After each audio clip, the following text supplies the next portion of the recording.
All right, thank you, Ashley. Hello, everyone. I'm Josh Yavor. I'm the Chief Information Security Officer here at Tessian. And I can't wait for this session. It's something that's near and dear to my heart. I'm really excited to dig into this topic with our guest speakers here, Nate and Marco. So I'm going to ask the two of them to do a quick introduction before we dive in. So Nate, would you go first, please? Sure. My name is Nate Toombs. I'm the CISO at Man Group. And my name is Marco Garcia. I am the Chief Technology Officer of Field Operations at Torq. Excellent. Well, with intros done, let's dive right in. We've got about 20 minutes to cover a topic that I believe all three of us could talk for multiple hours on. And so, yeah, our goal today is to really evaluate what it takes to make the case for cybersecurity spends, how to contextualize spending and the risk of investment, because there is risk there as well, with cybersecurity risks that we all face, and to dig into different approaches and techniques and understand what's working and what's not. So there's a lot there. Before we dive into the actual topics and questions, a little bit of framing. We recently did some research in partnership with Forrester, and we're able to take a look at different ROI data points over the course of a number of years for products like ours. So ROI is top of mind for us in terms of how do you think about that in terms of our investments in security spaces, whether that's staffing, tooling, or so on. And so let's start with the big question. How do cybersecurity leaders, and how should they, communicate risk in a language that's understood by other business leaders, especially the C-suite and the board? And I'm thinking especially, about like CFO personas as well. So yeah, I would love to just kick off that discussion. We're going to go round robin, have a pretty natural conversation here. So Nate, Marco, do either of you have something top of mind that you'd like to jump in with? Happy to kick it off. Yeah, I think there's a good way and a bad way to do this, especially if you're talking about CFOs.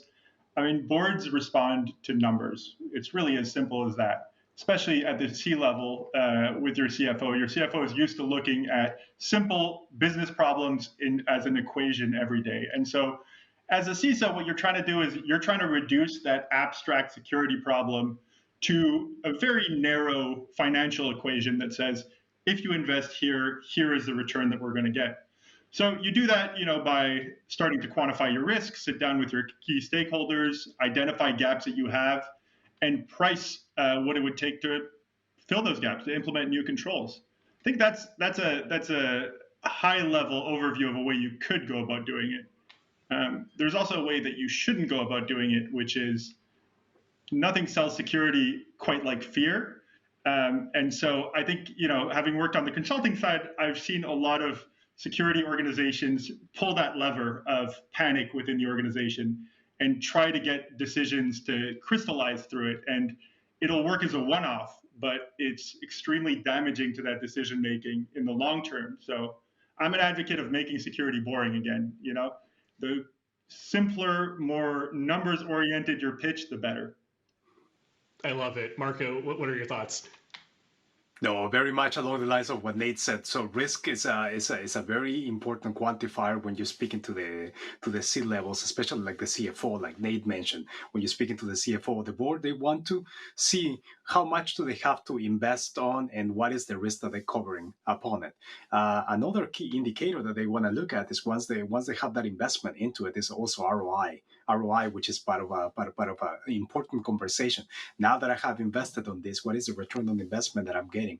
Am I being more secure on these areas? Am I more protected on these areas? And to what Nate is mentioning, that is a very, very important conversation to have, and you have to make it very straight to the point. Pretty much simplify it as much as you can without going into many outside details or bringing fear into the conversation, like exactly what Nate was mentioning. Cool. So it sounds like we're all pretty well aligned at a high level, right? Avoiding FUD, fear, uncertainty, and doubt. And especially when we're talking about numbers like this, fear is important, but also, uncertainty and doubt is important too. Boards, exec teams, CFOs all seek predictability, right? And we live in unpredictable worlds inherently when it comes to cybersecurity risk. So let's unpack this a little bit more deeply and go down a couple of levels. So if we're all aligned on being proactive, really focusing on before what's the phrase left of bang, right? So before something has happened, how do we actually position our needs for investment, our needs for support from the functions we're talking about? Can we go a level lower and maybe share some examples or some details around if we were talking to fellow CISOs, to customers, and so on? What's the best way, or what are some examples of ways to actually approach this? Getting down into a couple of areas of more detail. Nate or Marco, either of you want to go first? Sure, I can go first. Yeah, no problem. Go ahead, Marco. Go ahead, Nate. Go ahead, Nate. Go ahead. Okay. All right, perfect. We'll be here all day if we keep going back and forth. I mean, I think going back to the original statement, it goes really down to maintaining a solid risk log of your organization. So getting a little bit more granular, sit down with your key counterparts across the organization, have them tell you where the risks are, and then rely on some, trusted sources of data. Things like Poneman's cost of a breach, published by IBM every year, is a fantastic source of data. And so you could just basically map that onto your organization, saying, if we were to take the average cost of this risk materializing, here's what we would be looking at. And here's a specific control that we can implement to counteract that. If you're looking for examples, I mean, that's exactly what we did to get Tessian Enforcer approved and a number of other Tessian products approved. So, not to do a little bit too much promotion, but those are practical examples of times it worked for us. Marco, any No, thoughts? exactly.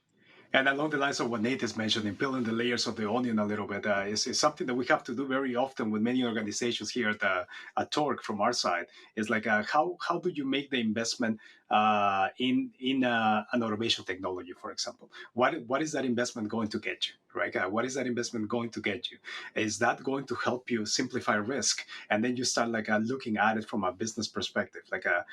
Is this going to help me in what areas of the business? What key stakeholders are going to be able to leverage this component to lower down the risk, and what value is the organization going to get out of this? All of these components end up adding up in order to make the case for that spending itself, like a couple of layers, first risk itself into how many hours is it going to save me? Am I getting enough ROI from this component?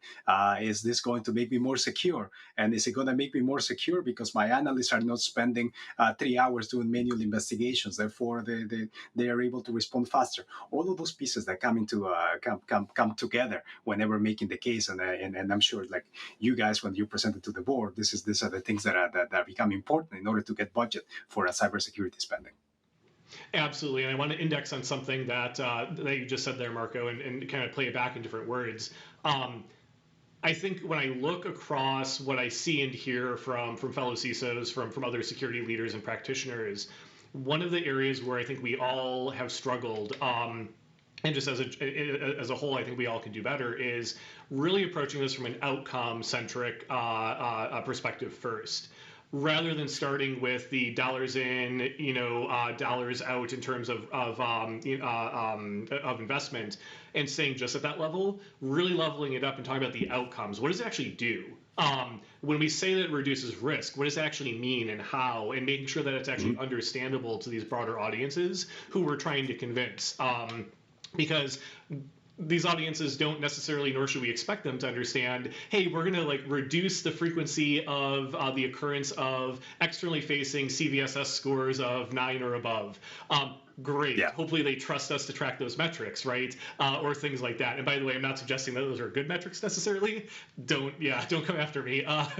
But I think outcome-based language. And I wanted to share something that I've started doing as well, just to kind of contribute something on my end of the conversation too, which is I have started to align to frameworks in a way that goes beyond what we've done traditionally as security practitioners. So I'm I'm a big fan of taking things like the NIST cybersecurity framework and yes, doing the normal internal assessment about the capabilities that you have and the how those change over time. But what I've done is I've actually leveled that up to basically a traffic light protocol, red, yellow, green in terms of how we're doing in these core functional areas. And then I actually map that to risk and then the budget. So my budget internally is actually broken down and I can actually tell you quarter to quarter, year to year, in this area aligned to the CSF with this risk level, this is what we're spending. Here's how it's changing up and down, and here's how risk is going up and down as a result. Now, it's not perfect. It doesn't cover everything, but it's one of those things where we can take tools like that a lot of us are familiar with and actually extend it up and level it up in a way that can actually help bridge some of these communication gaps while still staying close to the numbers, but also staying close to the outcomes. Okay, great. Yeah, I think one thing I want to go back to is something that you said, Nate. And I fully agree with what you said before, right? We don't want to lead with fear. But let's talk through this. I'm really interested in what the two of you think.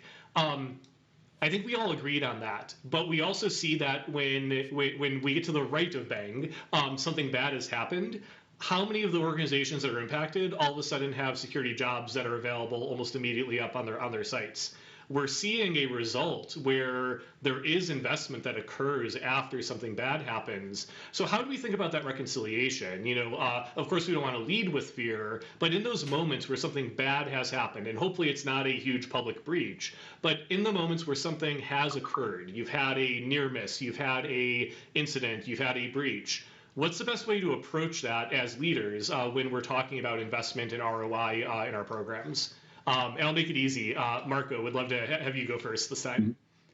Yeah, no problem. No, it's an important component because what you see is whenever a company has been breached, immediately they get 100 vendors that are knocking on their door to say, "Hey, let me help you solve this problem," right? And thinking along the lines in which, because they have been breached, now they have the open pockets in order to spend everything, and that's the time to be to be smart about those investments, because while yes, you can go up to the board at that time and request something, and most likely you're gonna get it because something bad just occur.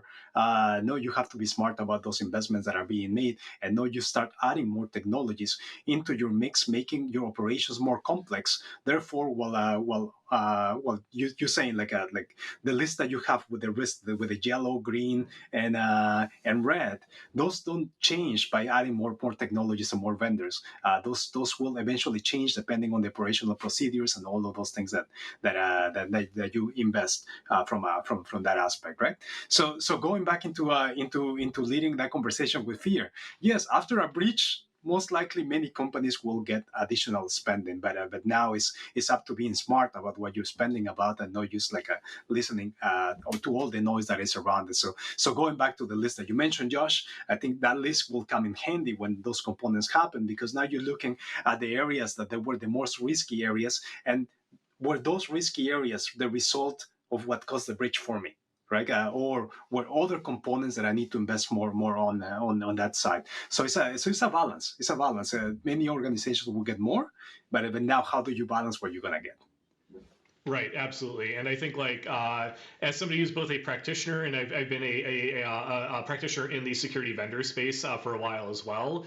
That ambulance chasing after a breach is one of the worst aspects of our industry, and I think that's something that I hope continues to improve. I do think that we are seeing better behaviors slowly from a lot of vendors. We're definitely not perfect yet as an industry, but hopefully that trend continues. Nate, what do you think?